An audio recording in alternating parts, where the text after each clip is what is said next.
Lo primero de todo, pues daros la bienvenida a esta nueva charla de Dharma que desde hace un año llevamos ofreciendo desde el proyecto Coco Tips. Y dejadme que introduzca un poquito el proyecto para que sepáis de qué va. Es un proyecto que está dirigido a enseñar mindfulness y educación emocional a niños y niñas, tanto en el entorno del aula de los colegios como también en familias. Y también a enseñar meditación y mindfulness a personas adultas. Y en este contexto de la práctica de mindfulness, pues surgió la necesidad de que la práctica pueda estar nutrida de enseñanzas de sabiduría. La práctica por sí sola es como que se queda coja y estas enseñanzas pues nos pueden aportar posibles respuestas a obstáculos que podemos tener en la propia práctica o también un enfoque más profundo al por qué meditamos, para qué meditamos. Y en cualquier caso pueden ser hipótesis sobre las que poder indagar a través de nuestra práctica en primera persona. Y así que Juan ha estado ofreciendo varias de estas charlas y hoy está aquí, Juan Brullet. Y para quien no le conozca lo voy a presentar. Él es profesor de meditación y compasión. Lleva más de 18 años ofreciendo talleres y cursos en España y también fuera de España. Y ha tenido la suerte de recibir enseñanzas de grandes maestros del budismo. Él también lleva formaciones de acompañamiento al final de la vida y tiene un nuevo proyecto muy interesante que se llama podcastmeditación.com. Y además de todo eso es un amigo y compañero del camino. Y en esta ocasión el tema del que nos va a estar hablando y vamos a poder reflexionar con él y también hacer preguntas en algún momento, pues el tema se llama De la calma a la claridad de la mente. Entonces es el camino budista de Samatha y Vipassana. Y con esto le doy la palabra y comenzamos. Muchas gracias. Eh, Muchas gracias, Vicky, y buenas tardes a todas y todos. Y como siempre estoy encantado de participar en estas charlas que organiza Vicky y que ya se están haciendo, como hablábamos antes, como un buen hábito, ¿no? Un hábito de que cada cierto tiempo nos reunimos y veo caras conocidas, además, que ya hay como cierto ambiente de familiar, casi diría, ¿no? Y es maravilloso. Lo primero que quisiera decir, además de, por supuesto, agradecer a Vicky que me haya invitado, es recomendaros mucho su proyecto, Coco Tips. Hacen un trabajo maravilloso y conozco a Vicky en esto desde hace años, llevando también el Dharma budista a los niños. Y hemos hecho cosas juntos en el pasado, yo no con los niños, yo no valgo mucho para eso, pero sí organizábamos eventos y ella trabaja con ellos y sé que tiene un don especial para esto y también creo que hay un equipo maravilloso que la acompaña, así que os lo recomiendo que lo conozcáis, ¿no? Porque es también para niños y para padres, ¿no? Y es llevar una nueva forma de vivir a la educación que creo que está necesitada de esos valores, no tanto solo de conocimiento intelectual, que puede estar bien, pero sobre todo de valores emocionales, de cómo gestionar la mente, las emociones. Y qué mejor hacerlo que desde pequeños, ¿no?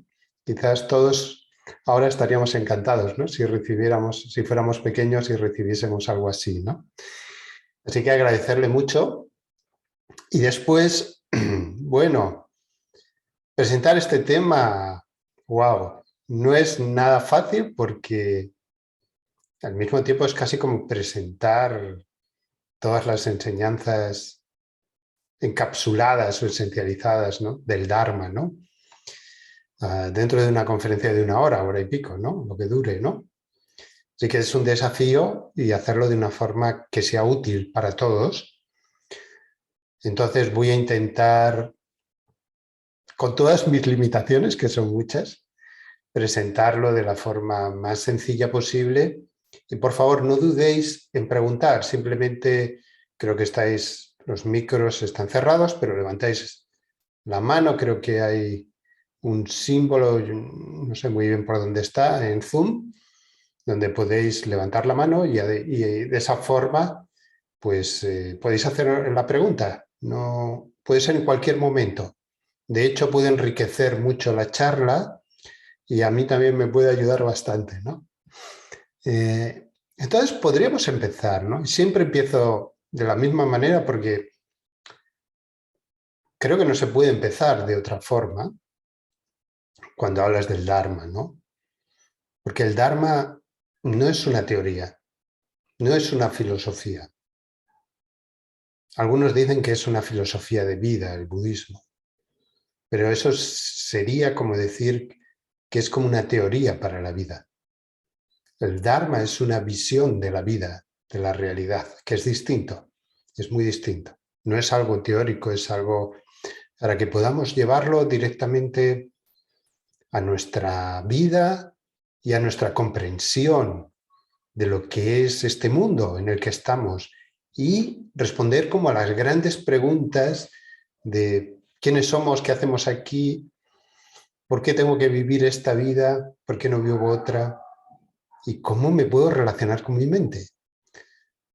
Entonces, cuando hablamos de todo esto, en el fondo estamos hablando de cómo encontrar un sentido de plenitud, de felicidad auténtica en nosotros y al mismo tiempo cómo poder salir de un círculo de dificultad, sufrimiento en el que en mayor medida o en menor medida todos estamos, ¿no? No sé si estáis de acuerdo con esto, pero creo que todos, nadie, o es muy difícil encontrar a una persona, salvo que se haya iluminado, se diría en el budismo, que esté exento de sufrimiento, ¿no? Por tanto, todos queremos evitar el sufrimiento, todos queremos ser felices, pero ahí tenemos un problema. Nadie consigue salir del sufrimiento y nadie termina de tener una felicidad auténtica y duradera, confiable, que no se nos vaya a escapar, que no se vaya a marchar, ¿no? Y desde aquí tenemos que afrontar la vida, que es un desafío continuo. Entonces, lo que en realidad el Buda comprendió fue todo esto, porque era un ser humano como todos nosotros. La palabra Buda significa despertar y no es un dios o algo por el estilo, no tiene nada que ver, sino que fue un ser humano que despertó a toda su potencial, a su verdadera naturaleza, que comprendió a nivel más profundo quién realmente era y se liberó del sufrimiento y todas las causas que producen el sufrimiento. Y este es como el gran marco de todas las enseñanzas budistas. No trata de una filosofía, trata de nuestra mente, trata de lo que nos pasa, trata de lo que nos ha ocurrido el día de hoy, trata de cómo estamos ahora mismo, de qué pasa en nuestra mente, de si estamos cansados, de que si, Dios mío, ¿qué hago en esta conferencia a las 8 de la noche? Si debería estar ya en el sofá descansando, ¿no? Trata de todo ese tipo de cosas, ¿no? Que suceden, ocurren. Pero ¿sabéis dónde ocurre todo esto? Más que dónde ocurre, ¿dónde lo experimentamos? Lo experimentamos en nuestra mente. Y este es como el gran punto de partida, que todo lo experimentamos en nuestra mente. Aunque vayas a trabajar, aunque vayas en el coche, en un atasco, ocurra lo que ocurra, lo vas a experimentar en tu mente. Aquí en el budismo incluimos mente, corazón, es lo mismo. Incluye todo. Entonces, cuando el Buda enseñó, dijo, lo primero que tenemos que hacer es aprender a mirar nuestra mente, comprender cómo está nuestra mente ahora y reconocer que estamos sufriendo, que el sufrimiento es parte de nuestra vida. O dicho de otra manera, que hay como un sentido de insatisfacción en nosotros, una falta de plenitud. Y ese mirar la mente implica aceptar que somos vulnerables. Y es algo realmente que requiere valentía, pero es el primer paso. Mirar nuestra mente. Uno puede decir, no, yo miro mi mente. No, normalmente nuestra mente está muy distraída. No la miramos. Más bien escapamos o reaccionamos con todo aquello que experimentamos en nuestra mente. Así que este sería como el primer gran paso, ¿no? Poder mirar nuestra mente de una forma no agresiva, de una forma cálida, de una forma presente, sin distracción. Y desde ahí empezar a comprender por qué hay este sufrimiento, cuál es la causa de este sufrimiento. Y esto fue lo segundo sobre lo que empezó a enseñar el Buda. Primero enseñó, si os dais cuenta, sobre el efecto que hay en nosotros, que es que todos sufrimos. Y luego enseñó sobre la causa que produce el efecto.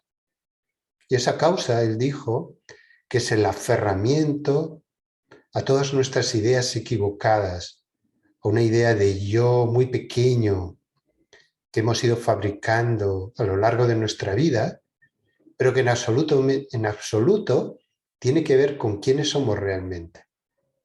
En realidad, lo que ha ocurrido es que hemos empezado a buscar fuera de nosotros las respuestas a esa falta de plenitud interior.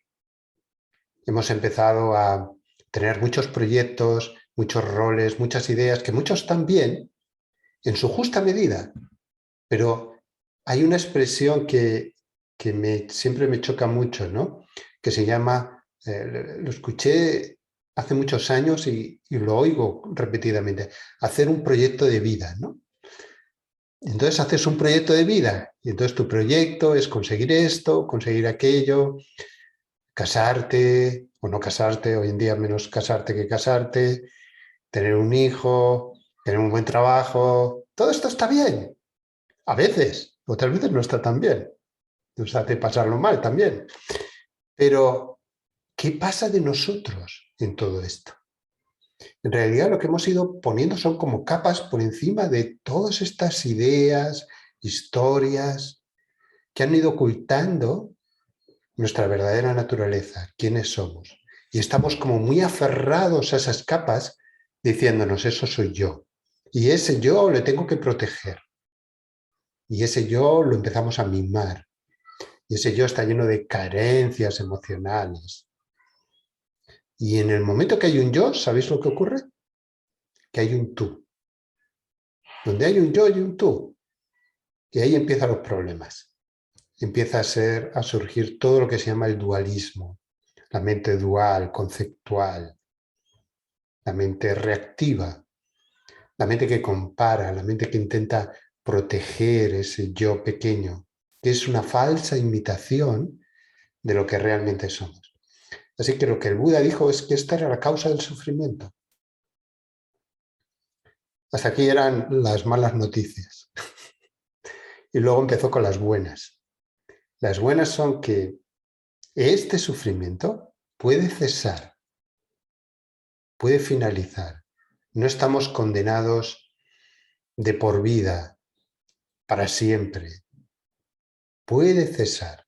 O dicho de otra forma, nuestra mente puede ser transformada. Cuando después de 40 años de enseñar, ya en sus últimos momentos de vida, alguien le preguntó si podría todo lo que había enseñado, que era enorme, la cantidad de enseñanzas que dio, esencializarlo en una sola frase, y él contestó, transformar, domar, conquistar esta mente nuestra. Así que este es como el gran punto. Si aprendemos a comprender nuestra mente, el sufrimiento puede cesar. Ahora, la pregunta sería, ¿pero y qué hay que hacer para comprender toda esta mente? Y aquí es donde viene el tema de hoy, que es el camino, ¿no? Es un camino gradual, un camino a través de la cual empezamos hacernos amigos de nuestra mente y empezamos a descubrir nuestra verdadera naturaleza más allá de todas esas capas. Empezamos a descubrir quiénes somos. Es como si todas esas capas que parecen tan reales, empezamos a darnos cuenta que no son tan sólidas. Y todo este camino, que se llama de Samatha Vipassana, es justo lo que nos muestra o nos ayuda a realizarlo. Así que esta es como la gran aventura del día de hoy, ¿no? Después de todo un día largo, ya casi a final de la semana, sois todos unos valientes y nos introducimos en de Samatha Vipassana, como decía Vicky, de la calma a la claridad de la mente. Y hasta aquí está todo bien, ¿seguís vivos? Espero que sí. Ya sabéis que si hay cualquier pregunta, levantáis la mano y si sé responderla, porque a lo mejor no sé responderla, pues lo intentaré, pero puede dinamizar, ¿no? la charla, ¿no? Para que no sea demasiado aburrida, ¿no? Así que cuando empezamos a meditar, que en realidad la meditación engloba Samatha y Vipassana, tenemos que comprender que el verdadero objetivo de la meditación, más allá de estar tranquilos, de conseguir un momento de paz, todo este tipo de cosas, que está bien, forma parte de la meditación y ahora lo veremos con Samatha, pero el verdadero objetivo es descubrir cuál es nuestra verdadera naturaleza, o este aspecto de nosotros que está cubierto de todas estas capas, ¿cómo podemos llegar a realizarlo? Lo que podríamos llamar la esencia de nuestra mente, nuestra bondad fundamental. Los nombres podéis poner el que más os guste, pero lo que nos está indicando ese nombre es quiénes somos realmente. Por eso dicen los grandes maestros que dado que no estamos en contacto con quiénes somos realmente, nos echamos de menos. Es una expresión que me gusta mucho, porque creo que es muy cierta. Nos echamos de menos.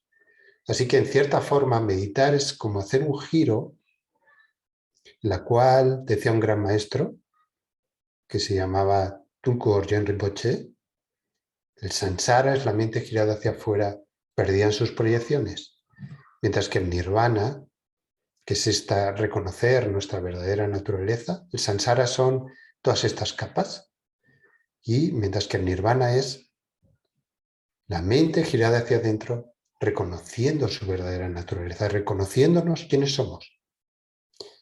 Pero lo increíble, y esto nos lo va a mostrar la meditación y la integración, es que esta mente confusa, al mismo tiempo, tiene la capacidad para darse cuenta y revertir la situación, transformar su propia confusión en claridad. Y de esto trata la meditación, transformar la confusión en claridad. Así que cuando empezamos a meditar y miramos nuestra mente, lo primero que descubrimos es que nuestra mente está muy distraída, ¿no?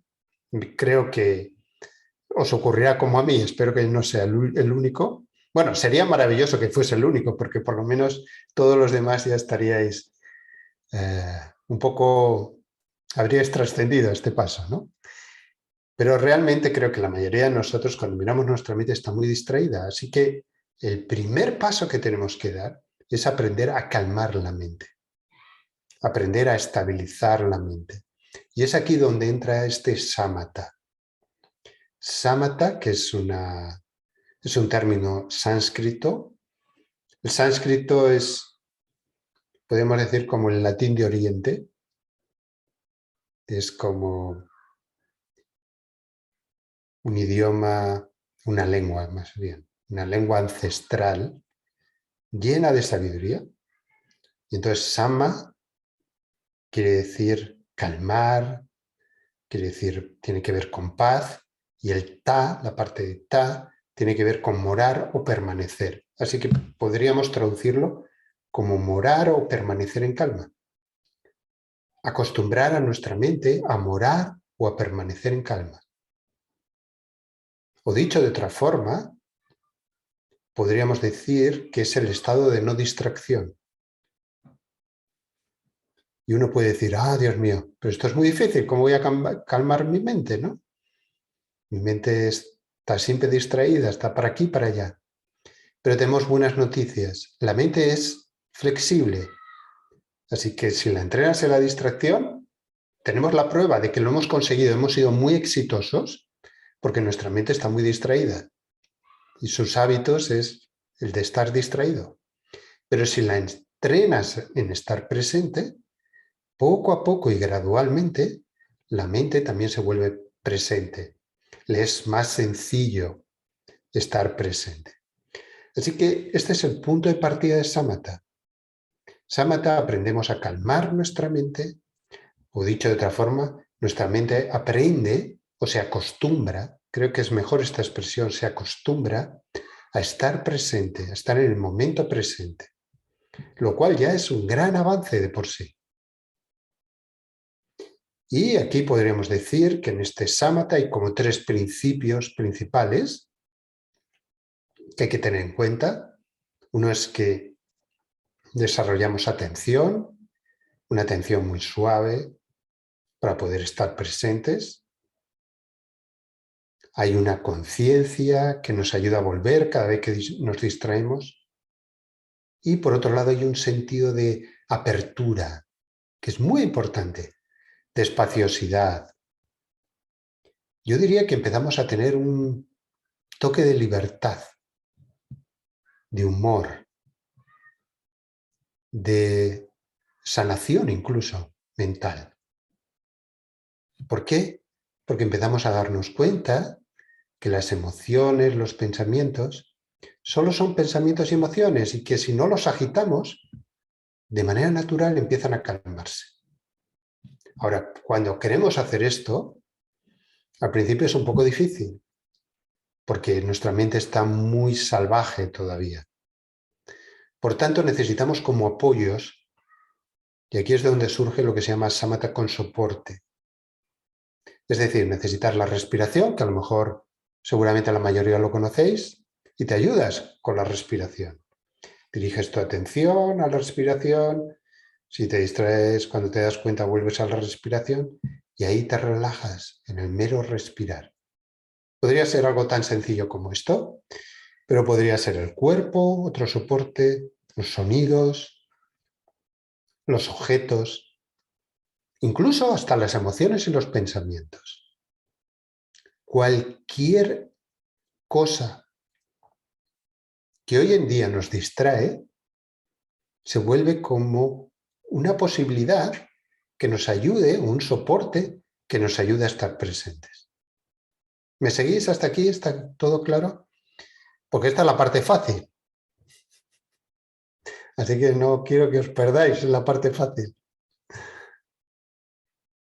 Y te entrenas en Samatha con soporte y está fenomenal. Y poco a poco vas alternando este Samatha con soporte con Samatha sin soporte. Y aquí os tengo que advertir de algo.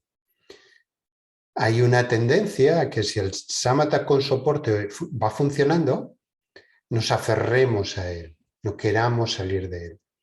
Pero el soporte solo es un soporte, no es el objetivo de la práctica. Solo es un soporte. Es como alguien que necesita muletas para andar, entonces se apoya en las muletas, pero una vez que se recupera, también tiene que soltar las muletas. No tiene sentido ya llevarlas cuando uno ya puede andar bien. De la misma forma ocurre con el Samatha con soporte. Entonces, cuando vamos soltando el Samatha con soporte, lo maravilloso es que aprendemos a estar conscientes, presentes en el ahora. Te puedes distraer un poco y vuelves al ahora. Y desde ahí es mucho más fácil integrarlo en la vida. Se dice que el Samatha sin soporte es el mejor Samatha de todos. Y de hecho, en este Samatha sin soporte, en realidad estamos convirtiendo a nuestra conciencia en el centro de gravedad, ¿Sabéis cuál es el centro de gravedad ahora en nuestra vida, en nuestra mente? La distracción. Así que estamos cambiando la distracción como centro de gravedad por un centro de conciencia.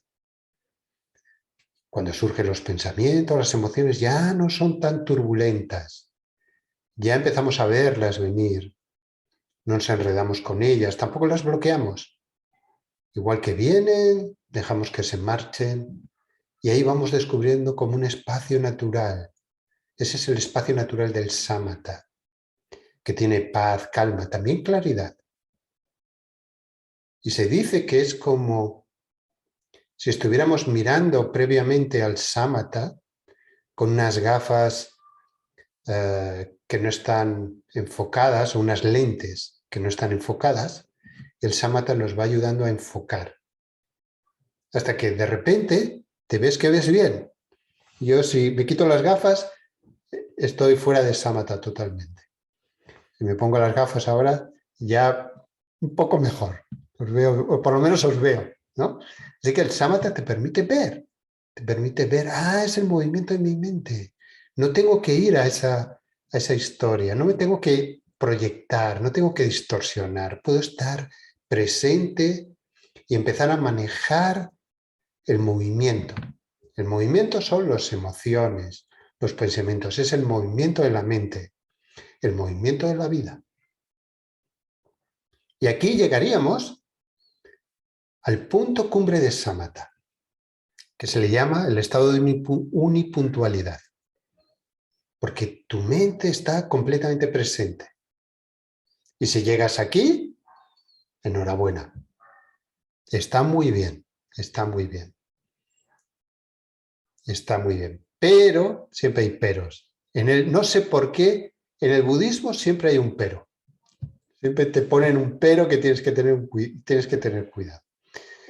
Así que puede que empiece a haber un apego también, y ahora lo explicaré un poco más adelante, a ese calma, a esa sensación de paz, y ya no quieres que te saque nadie de ahí.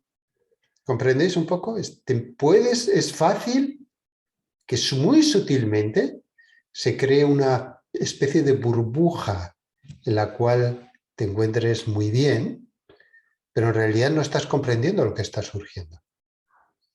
Así que diríamos que este samatha no es un samatha congelado, es un samatha que acepta el movimiento de la mente, que no intenta proteger la experiencia de la meditación, sino que simplemente puede reconocer que esa experiencia es el mero movimiento de la mente.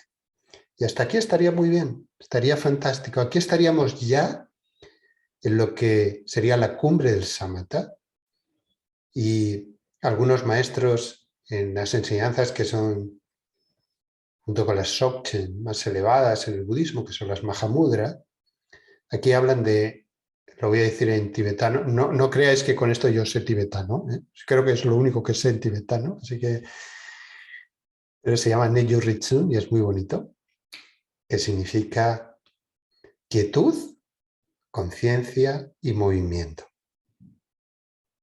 Y es muy bonito porque cuando la mente está quieta, hay quietud,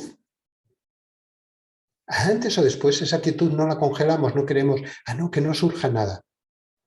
No, en esa quietud puede surgir el movimiento, pensamientos, emociones. Pero al reconocerlas, en el momento que empiezan a surgir de esa quietud, nuestra conciencia, que es nuestra gran aliada, ahora Ana, te doy paso, ¿eh? Es que si no lo cuento, luego me quedo trabado. Entonces, en esa quietud, antes o después surge algo de movimiento. Y esta conciencia, que es nuestra aliada, lo reconoce, el movimiento. Y al reconocerlo, no se queda pegado a ello. Y lo deja marchar y vuelve a disolverse en la quietud. De tal forma que la quietud, lo que dice este Neyu Ritsun, es que la quietud permite el movimiento, y en el movimiento nos trae de vuelta a la quietud. Lo voy a repetir. Si hay quietud, surge algo de movimiento, lo reconoces, y al reconocerlo, como lo sueltas, se vuelve a disolver en la quietud. Así que te empiezas a dar cuenta que quietud y movimiento no son dos cosas separadas. Que puede haber quietud en el movimiento y movimiento en la quietud. Por eso se le llama el estado de unipuntualidad. Si llegas ahí, entonces es maravilloso. Has hecho un gran trabajo. Has hecho la mitad del trabajo. Ana, adelante cuando quieras. Buenas noches. Cuando hablas de soporte, ¿te refieres a cosas físicas o también es un soporte la visualización o la respiración? Porque he estado hace poco en un retiro de Mahamudra y empezaron con soportes, pero la diferencia que había visto con otros retiros era que los soportes eran más intangibles. Entonces no sé si lo hicieron así para que fuera más fácil y luego a medida que avanzaba el retiro eran más imaginación y visualizaciones, o si es que hay varios tipos de soporte. Soporte puede ser todo aquello, cualquier cosa que hasta ahora te distraía. Por ejemplo, la imaginación puede ser un soporte. Puede ser la imaginación puede convertirse en distracción, pero la imaginación puede convertirse en visualización. Si utilizas una visualización es un soporte. Lo digo porque como ha sido un retiro de este tipo, para que lo entiendas, ¿no? Incluye la respiración, incluye el cuerpo, incluye las sensaciones corporales, las emociones, incluye los objetos exteriores, incluye el olor, incluye todo, absolutamente todo. El tacto, por ejemplo, si yo pongo las manos sobre las rodillas, las siento, ¿no? Eso puede ser un soporte. Todo puede ser un soporte. Aquello que diriges suavemente tu atención para que te ayude a estar presente. Pero sin quedarte demasiado pegado a él. Sabiendo que solo es algo que te ayuda. ¿Vale? ¿Te ayuda esto, Ana? Ok, perfecto. Entonces decíamos que si llegamos aquí, a este punto de la unipuntualidad, está fenomenal, ¿no? Y hemos llegado a Samatha. Y yo alargaría Samatha porque yo sé que en cuanto me meto en Vipassana es como meterse en otro universo, ¿no? Y voy a intentar hacerlo sencillo para que sea algo que nos pueda ayudar a todos, ¿no? Fijaros, cuando llegas a este punto y surge el movimiento en la mente, hasta ahora lo hemos podido reconocer como un movimiento. Pero no nos hemos preguntado sobre la naturaleza de ese movimiento. ¿Qué es ese movimiento? ¿Me seguís en esto? No nos hemos hecho la pregunta, reconocemos que es movimiento, pero no podemos comprender este movimiento qué es realmente. Y quien experimenta este movimiento, ¿quién es? Me puede decir, bueno, soy Juan. Vicky, ¿has levantado la mano tú? ¿Puedes explicar un poco más a qué te refieres con movimiento? Sí. Cuando me refiero a movimiento es todo aquello toda experiencia que surge en nuestra mente. Pueden ser emociones, pueden ser pensamientos, pueden ser recuerdos, historias, no sé, todo aquello, en realidad, como todo lo que experimentamos en la mente, el movimiento es todo aquello que experimentas, incluso tus propias ideas que tienes sobre ti mismo. Eso también es el movimiento de la mente. Entonces, cuando llegas aquí, pero tienes que haber llegado aquí, en cierta forma. No puedes decir, bueno, me salto Samatha, ¿no? No, esto no funciona. Tienes que hacer Samatha. El Samatha es como el campamento militar inicial, ¿no? Entonces haces Samatha y luego ya empiezas a preguntarte. Entonces, lo que ocurre es que como tu mente ya se ha vuelto muy estable, El movimiento que surge es un movimiento suave, no es un movimiento abrupto, no son las emociones que normalmente tenemos, las reacciones. Es algo que podemos mirar. Pero ya aquí nuestra conciencia puede empezar a preguntarse, ¿y este movimiento es real? ¿Los pensamientos y las emociones son reales? ¿Todo esto que tanto me atormenta, qué realidad tiene en sí misma? ¿O son solo proyecciones?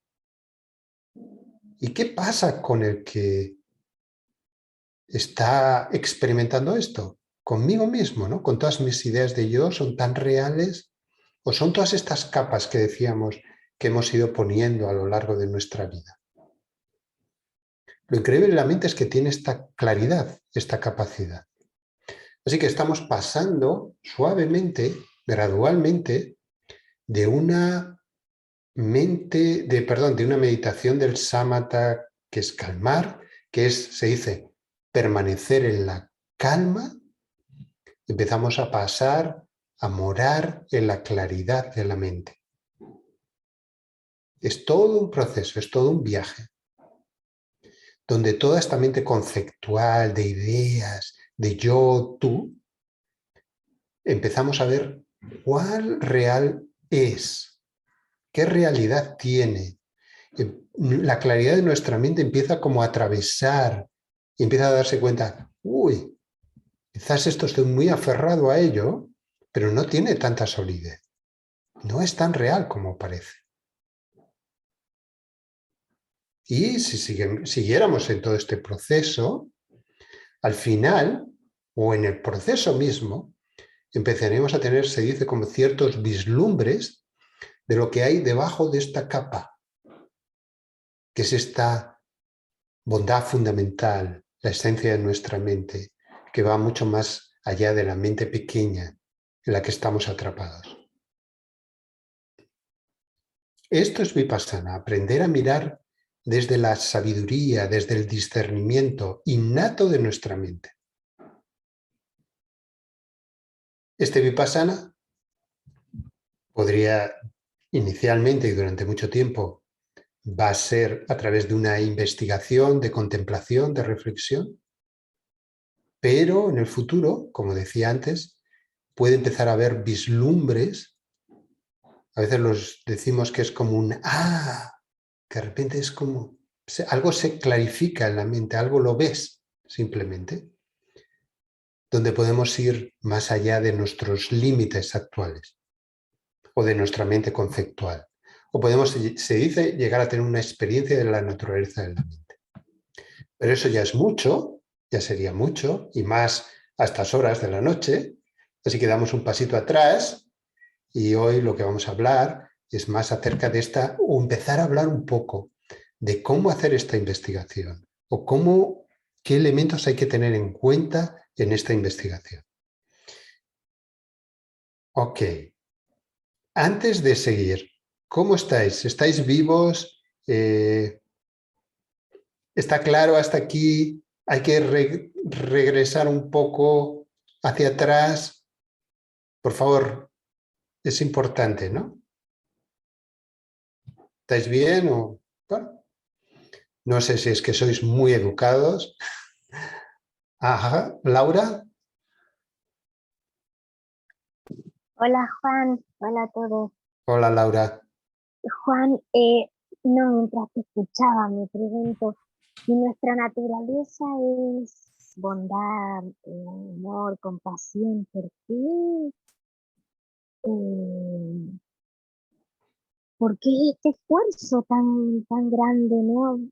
Por no morar en la distracción, porque al final se nos hace más fácil estar en la distracción. Bueno, en mi caso, ¿no? ¿Cómo puede ser que si nuestra naturaleza tendría, ¿por qué no es al revés?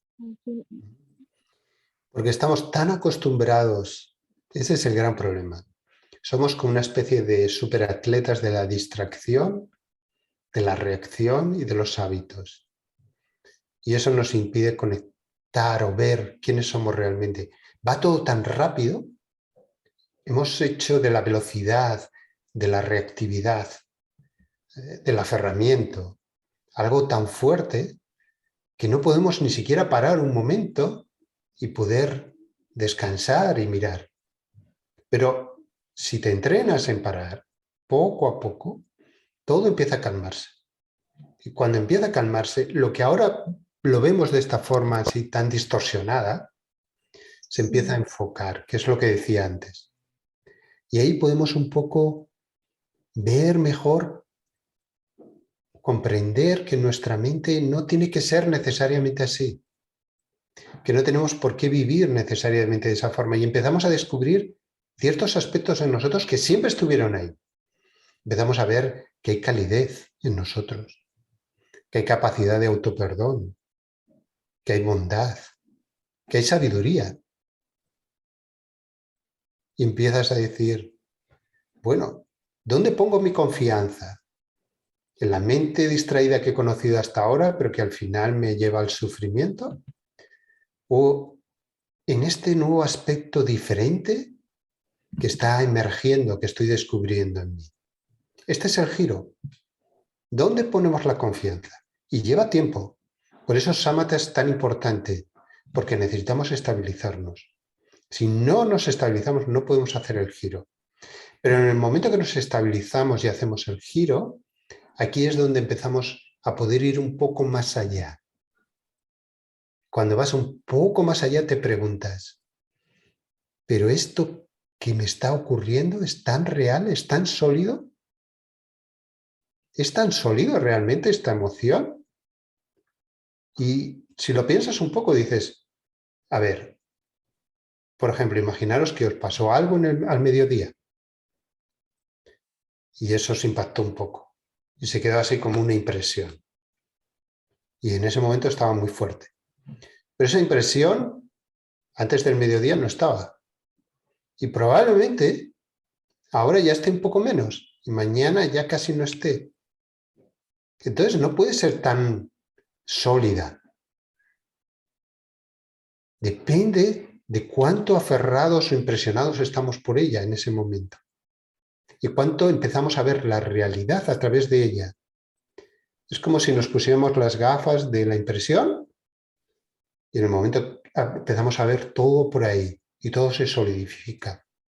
O como empieza a haber una distancia muy grande entre cómo son las cosas y cómo las vemos. El Vipassana nos ayuda a decir, ¿cómo son realmente las cosas?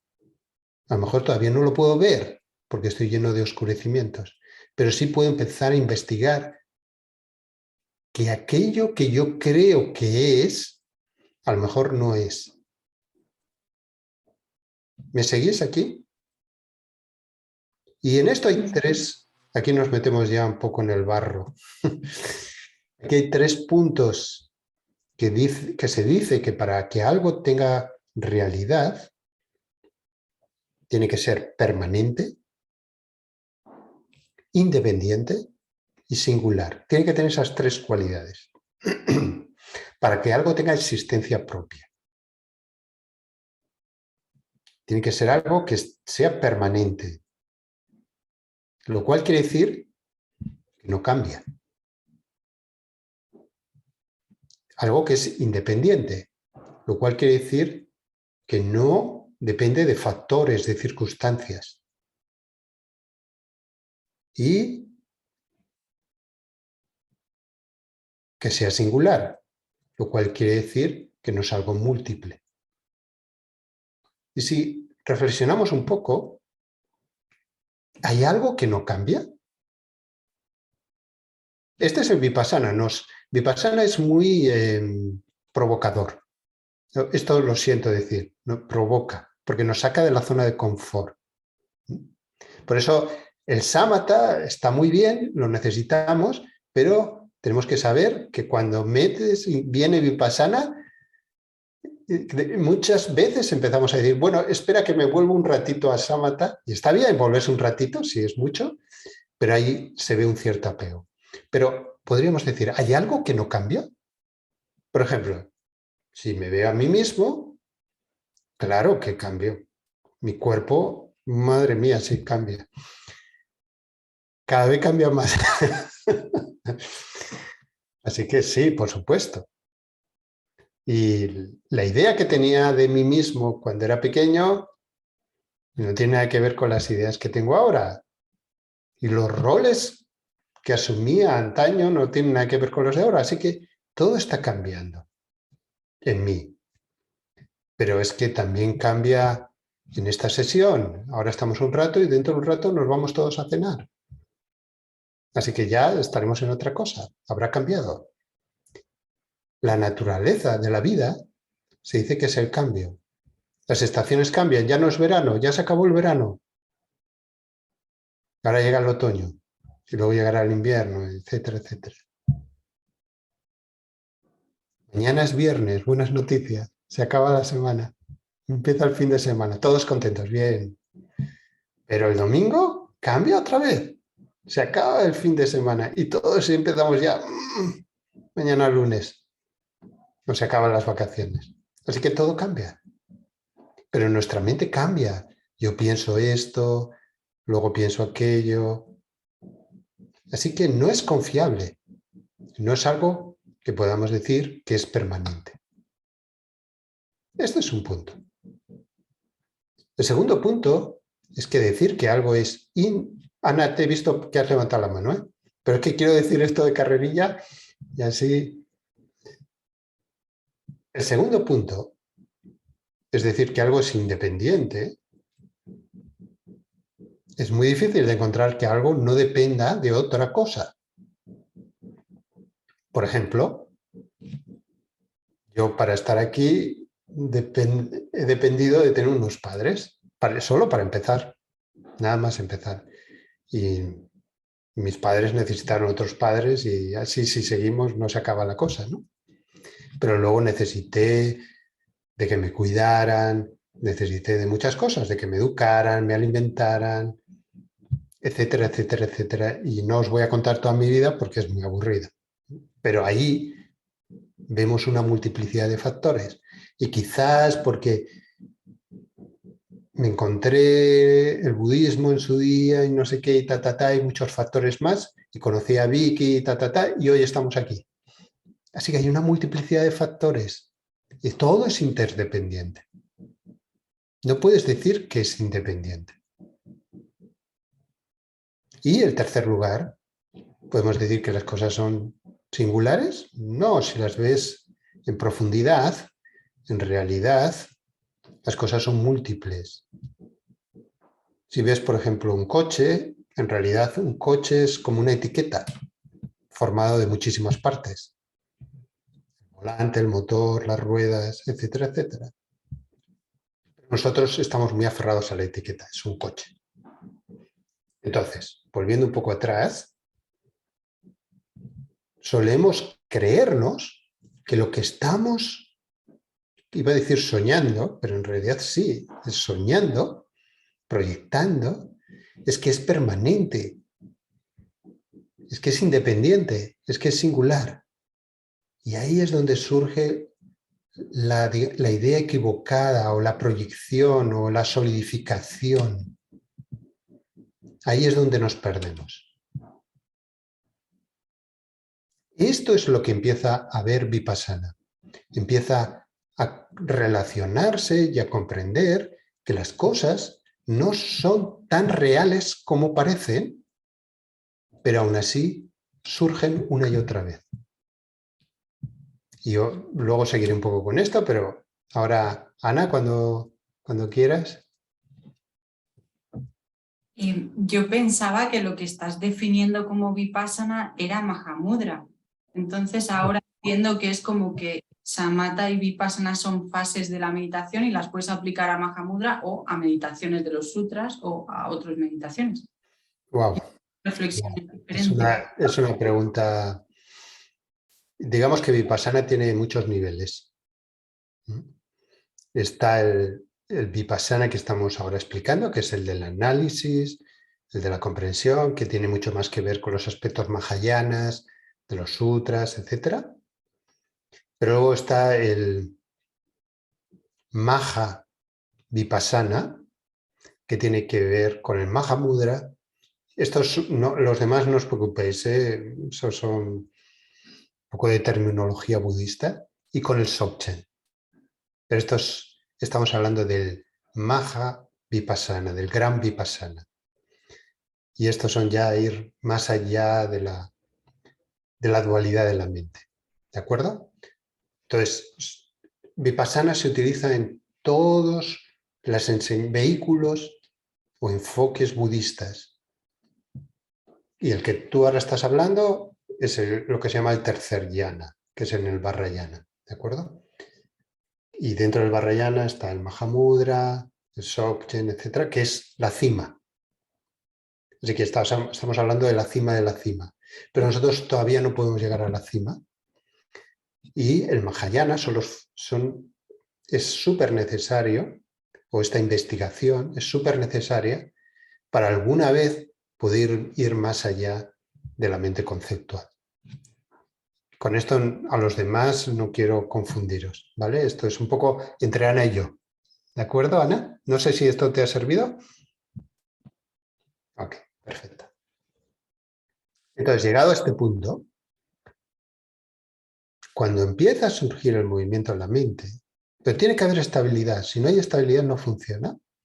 Te puedes empezar a preguntar, a ver, ¿esto a lo cual estoy tan aferrado es algo que cambia o no?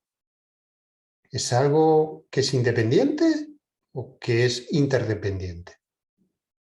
¿Es algo singular o es múltiple? Puedes empezar a hacerte estas preguntas. O dicho de otra forma, ¿tiene realidad o es más mi aferramiento a esta idea? Y en el momento que empiezas a entrar ahí, cada capa que oculta quiénes somos realmente, empezamos a ver que está carente de realidad. Aunque surge, aunque se manifiesta una y otra vez, porque es un movimiento de la mente.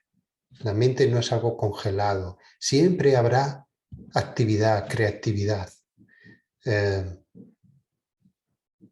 De la mente no puedes esperar otra cosa que movimiento, que pensamientos. Ahora, si ese pensamiento que surge puedes darte cuenta que es un pensamiento, entonces surge la posibilidad de liberarte de él, de no ver la vida a través de ese pensamiento. Son como las nubes y el cielo. Si cada vez que surge una nube en el cielo te crees que eres la nube, entonces todo lo percibirás a través de la nube. Lo que pasa es que la nube estará un rato y se irá, porque no es permanente, cambia. Y vendrá otra nube y te creerás que eres esa nube. Y volverás a ver la realidad a través de esa nube. Hasta que un día te preguntes, ¿pero realmente tengo que estar condenado a verlo siempre todo desde las nubes? ¿O puedo empezar a ver y comprender que la naturaleza de la nube es ilusoria? Si puedes empezar a hacer esto, entonces empezarás a atravesar la nube y verás que la nube no es sólida. Y no te vas a dar de golpes contra una pared. No es sólida. Y eso nos da una confianza enorme. Y aquí vienen las grandes noticias del Vipassana. El Vipassana es lo que nos permite superar las emociones más difíciles, aquellas que parecen insalvables. Samatha, le escuché a un maestro que decía, con Samatha podrías llegar a manejar hasta el 70%, pero siempre va a quedar un 30% inmanejable. Es como que tienes como que tuvieras un barco que con cierto nivel de oleaje te puedes manejar con él, ese es Samatha. Pero si viene un tsunami, el barco no te va a mantener a flote, te vas a hundir. Vipassana es lo que nos permite llegar a trascender las emociones más difíciles, los hábitos más adictivos. Pero sigues necesitando de Samatha. Así que este es como un gran proceso. Hoy solo es una introducción, claro. El último curso que di de Vipassana me duró como un año Así que, ¿cómo podremos hablar de Vipassana en una hora, ¿no? Y hemos dedicado más de media hora a Samatha. ¿Cómo podemos? Pero por lo menos quiero que os quede un sabor. El sabor de que no acaba en Samatha. Está muy bien Samatha, sí, está muy bien. Pero si quieres ir un poco más allá, si quieres trascender al final lo más difícil que hay en ti, si quieres descubrir quién eres realmente, necesitas Vipassana. Necesitas la claridad, la sabiduría. Pero es una sabiduría que ya tenemos en nosotros. Solo tenemos que educar a la mente en ella. Un gran maestro decía, ¿necesita una vela de otra vela para iluminarse? No. La vela por sí sola ya da luz. Así que nuestra mente por sí sola puede alumbrar la oscuridad que ahora hay en nuestra mente, los oscurecimientos. Esto es lo que nos ayuda a Vipassana, a los oscurecimientos. Aquello que decimos, no, es que yo soy así, esto no lo podré cambiar nunca. Vipassana. Pero también os advierto, el viaje de Vipassana conlleva una primera etapa, y quizás ya estéis en ella después de esta conferencia, que trae un poco de confusión, porque nos saca de la zona de confort. Y si estás practicando meditación como Samatha, mindfulness, lo que sea, entonces puedes decir, no, yo estoy muy tranquilo. Yo quiero estar aquí tranquilo. Pero si quieres descubrir algo más, necesitas preguntarte. Necesitamos preguntarnos. Y cuando empezamos a hacer este tipo de preguntas, aquí es donde realmente empezamos a descubrir quiénes somos. Aquí encontramos la confianza interior, la plenitud que nos falta. Aquí es donde de alguna forma empezamos a despertar y donde este cese del sufrimiento puede empezar a ocurrir. Pero Vipassana, os vuelvo a decir, necesita de Samatha. Y hoy solo quería que fuese como una introducción, porque es un tema tan amplio y al mismo tiempo tan experiencial. Esto no puede volverse una teoría. Se necesita practicar y practicar de una manera correcta. Mi consejo es que sigáis practicando Samatha, pero que ya en vuestra mente se encienda la palabra Vipassana. Que de vez en cuando algo en nosotros diga, ¿es tan real lo que estoy viviendo? ¿O es misteria? ¿O es mis proyecciones? Y ahí hay una posibilidad de cambiar. Puedo seguir hablando, pero sería mejor que me preguntases algo, porque lo puedo complicar más todavía de lo que lo he complicado y me da miedo, ¿no? Es como que lo tocas y cuanto más lo tocas, más se puede volver más elaborado, ¿no? ¿Qué os parece Vipassana? Contarme algo, por favor.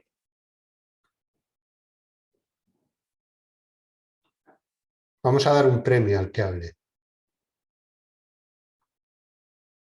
Una sesión de Vipassana para él. Sí, Sara, ¿quieres decir algo? Si me la pido la sesión. Ah, te la pides. La pregunta es, ¿dónde está mindfulness en todo esto? Wow. No sé si soy yo el mejor para responderlo. Seguro que sí. Está dentro de Samatha. Forma parte de Samatha, pero Samatha es más que mindfulness. Es más. Pero es muy bueno. No hay ningún problema con esto. Es muy bueno. Pero Samatha nos da todo este aspecto que decía del estado de puntualidad. Este aspecto de Neyuritsun, de quietud, conciencia y movimiento. Y Samatha además tiene otra característica que quizás no le hemos hablado aquí, que cuando practicas samatha no solo practicas para ti, sino que intentas practicar para el beneficio de los demás también. Y esto sería para otro tema, que ahora no, a las 9 de la noche no puedo hablar mucho sobre ello, que tiene que ver con la compasión. Una compasión profunda, ¿no? Pero estaría dentro de samatha. Por tanto, si practicas mindfulness, enhorabuena, sigue haciéndolo, por favor, no lo dejes. Yo sé que tú lo practicas, pero si en el futuro quieres avanzar y quieres responder a las grandes preguntas, entonces ahí tendrías que abrirte a completar samatha primero, a completar samatha, y luego desde ahí ir viajando, ir haciendo el viaje de Vipassana, que es emocionante, pero muy retador también, muy retador, porque nos saca de la zona de confort, totalmente. Pero es muy buena la pregunta. No sé si, Vicky, tú a lo mejor lo puedes responder mejor que yo a esto.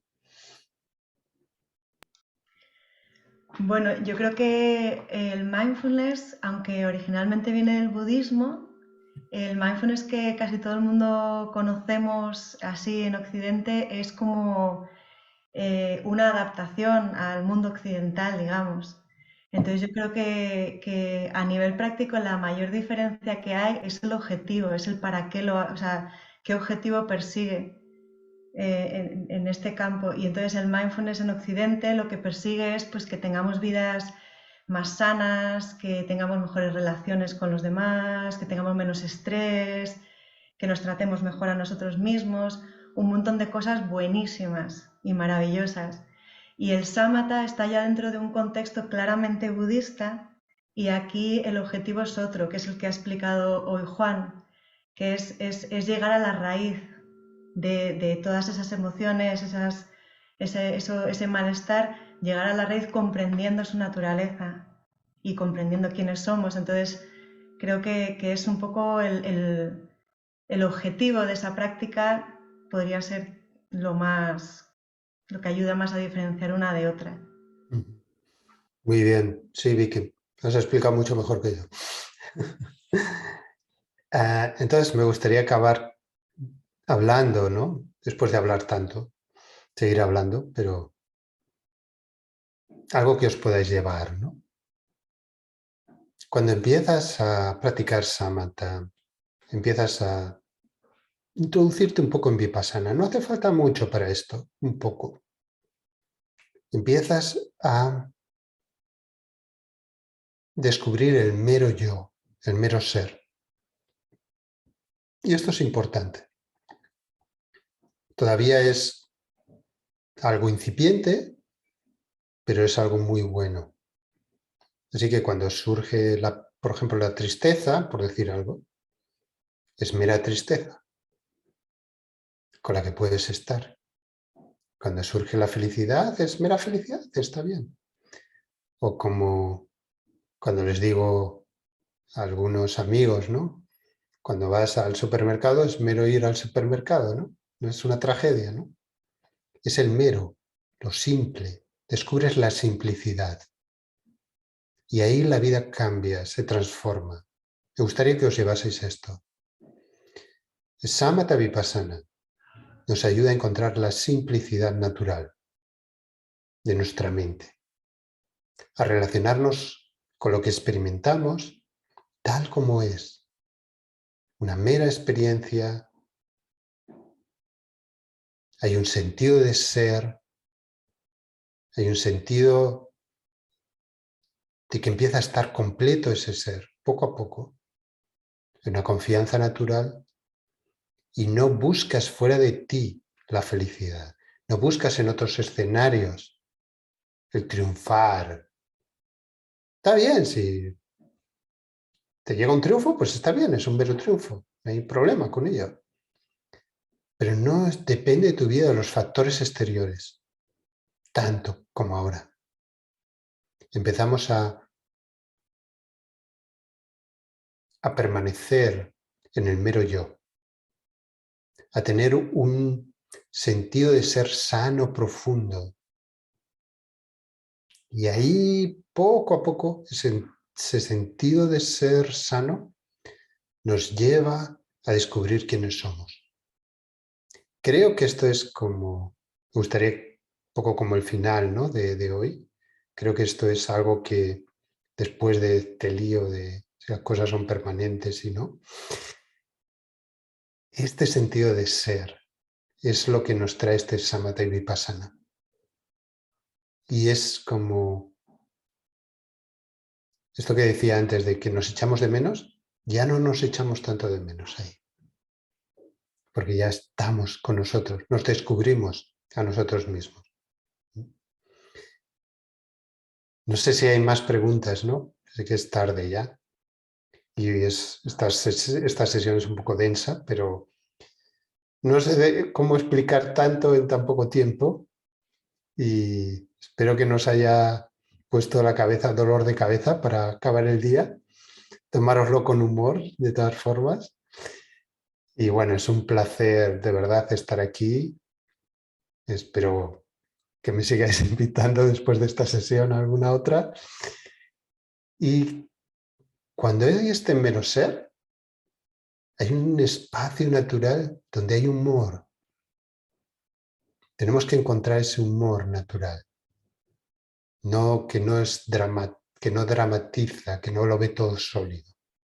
Eso es una buena señal de Vipassana y de Samatha, de ambas. Así que no sé, Vicky, si quieres algo más. Sí. Bueno, pues darte las gracias por hacer el esfuerzo de presentar este tema. Darte las gracias por las semillas que se siembren, porque en algo como esto, pues obviamente no acaba la sesión y lo hemos comprendido todo y nos vamos a dormir, sino que es algo progresivo que se va comprendiendo con la práctica, las enseñanzas. Entonces, gracias por haber podido mover las enseñanzas y que puedan dar su fruto en el momento que sea. Y sí. Sí, como alguna persona pregunta, yo creo que la grabación luego, si la puede volver a escuchar, Sí, va a haber acceso a ella, ¿verdad? eso es. Yo a todas las personas que se han apuntado les mando el vídeo de YouTube cuando esté ya subido. Vale, genial, genial. Y nada, pues ya muchas gracias a todos y a todas por haber hecho posible que se haya dado este encuentro. Y nada, y una mera despedida. Ahí, hasta la próxima. Muy bien, que vaya bien a todos. Un abrazo fuerte.